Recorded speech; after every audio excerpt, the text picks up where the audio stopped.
Então, nunca se sabe exatamente o que pode acontecer, mas existe uma sinalização para se ficar atento.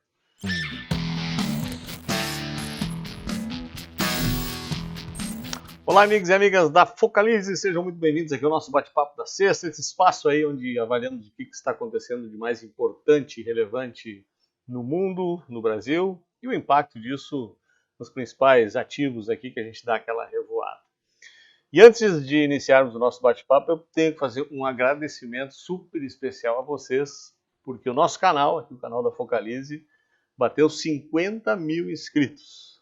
Então, isso é um marco aí para gente que se esforça aqui para produzir conteúdo semanal para vocês, nossos vídeos de conteúdo, nosso podcast Aposentado Rico, nossas lives que a gente faz ao vivo, com material educacional aqui para vocês.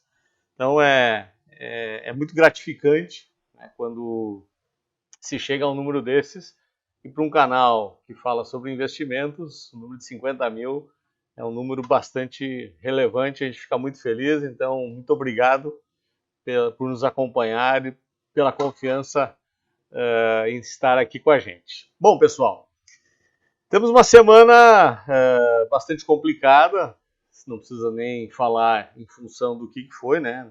Nós ainda comentamos na sexta-feira, quando eu colocava aqui o gráfico, que o gráfico demonstrava uma divergência baixista, né, pela quarta semana consecutiva. Então, o que é uma divergência baixista? Depois eu mostro aqui no gráfico para vocês, é quando os preços fazem novo topo e o indicador de força não faz novo topo.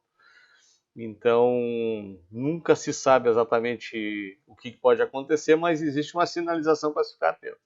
É claro que, evidente, ninguém sabia que iria estourar uma guerra imediatamente no outro dia, e isso, sem dúvida alguma, foi o estopim, né, o guidance, que acabou provocando uma série de alterações, que eu já vou repassar os gráficos aqui para vocês, e as mudanças que isso podem estar provocando.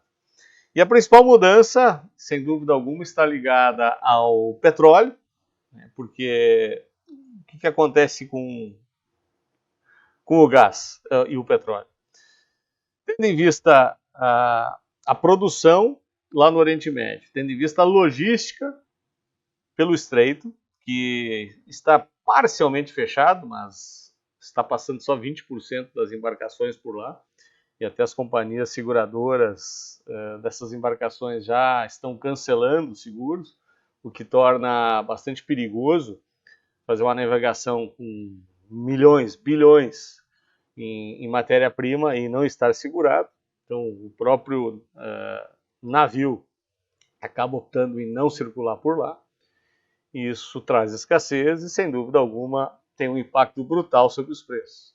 Então, se a gente dá uma olhada no que está acontecendo neste momento, nós estamos já com 92 no petróleo Brent, que é o preço de referência. Reparem a subida que deu em relação a 13 de fevereiro, estávamos aqui na faixa de 63, 64, vínhamos nesse patamar já há bastante tempo, uma certa estabilidade.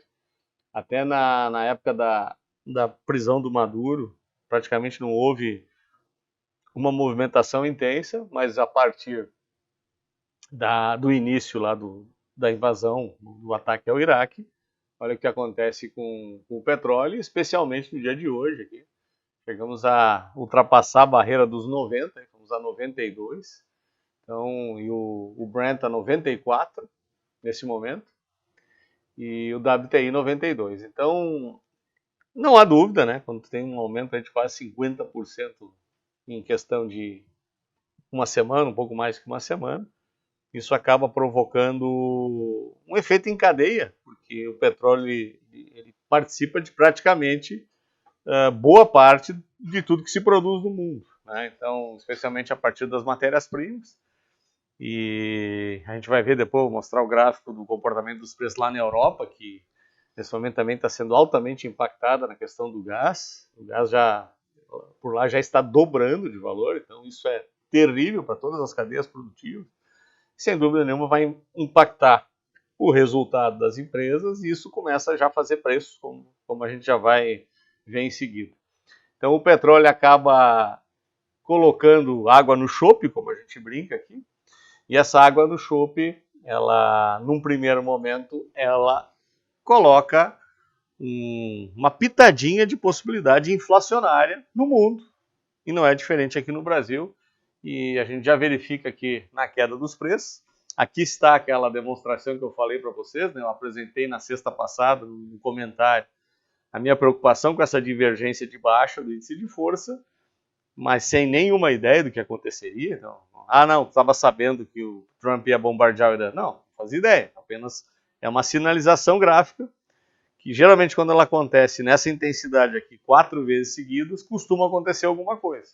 Da onde vem o escudo a gente não faz ideia. Veio de um ataque ao Irã e já está sendo sentido aqui nos preços. Olha só o índice de força como já ajustou.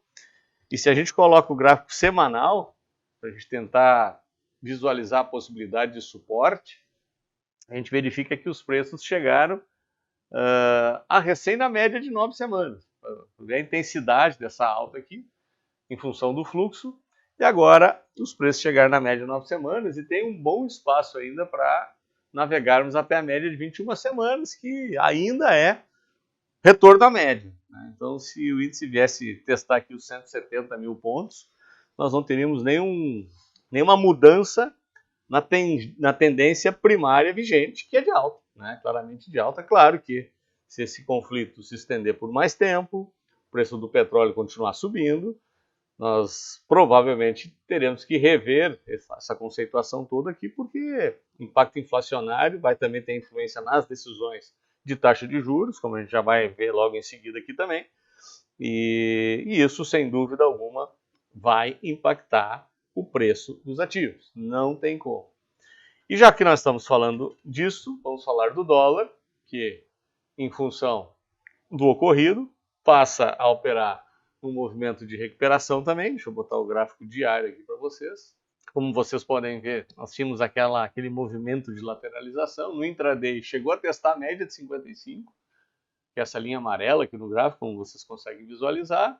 Depois, ontem saíram alguns boatos de que haveria uma sinalização de sentar na mesa para negociar, que foi desmentida.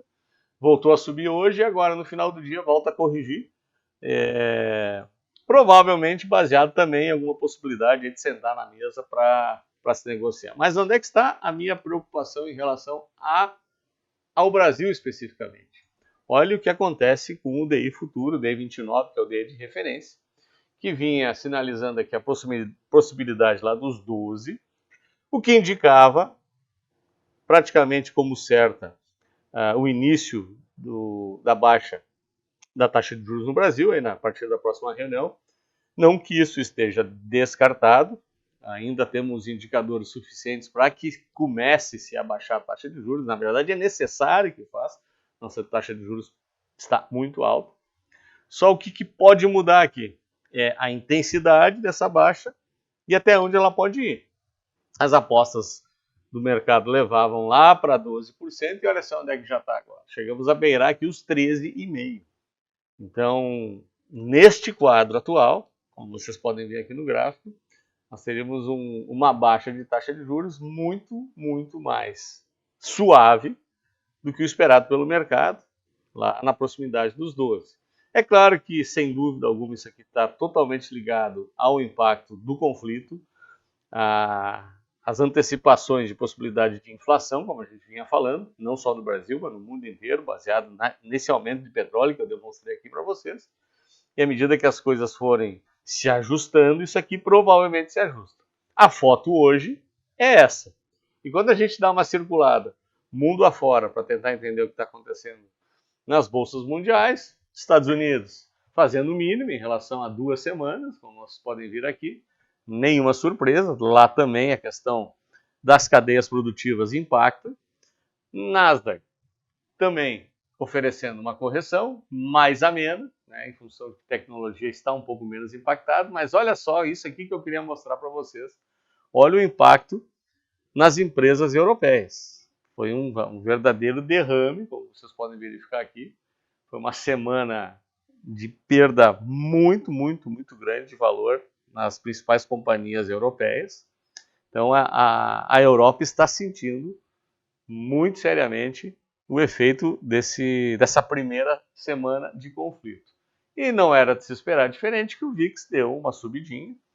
Para te falar a verdade, eu achei até que ele não disparou muito, ele está em 25, então está relativamente controlado, mas sem dúvida alguma traz volatilidade, aumenta o medo por parte dos mercados e, evidentemente, uma diminuição na parcela de risco dos investidores. Então, por isso que os mercados de renda variável, como vocês puderam ver, sentiram e corrigiram essa semana.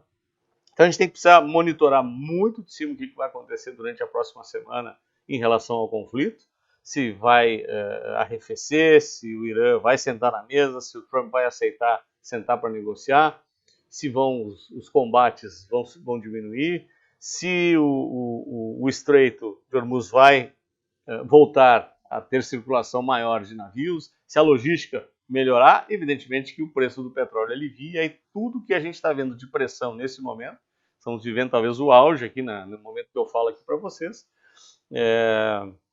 também alivia. Então, nesse momento, o quadro é bem ruim, como vocês podem ver, a perspectiva é ruim, a taxa de juros mais alta, a inflação mais alta e preços de ativos de renda variável mais baixa, como eu já demonstrei. Mas é apenas uma semana, vamos ver o que pode acontecer a partir de agora. E na semana que vem a gente volta aqui para atualizar vocês. Pessoal, lembro que o episódio do Aposentado Rico que gravamos na semana passada já está à disposição de vocês, o episódio ficou bem legal.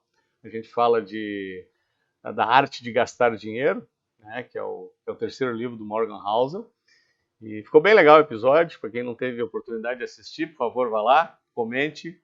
E se gostaram do vídeo, deem seu like, assinem as nossas plataformas. Muito obrigado mais uma vez pelos 50 mil assinantes aqui no nosso canal. E espero vê-los no nosso próximo vídeo. Até lá!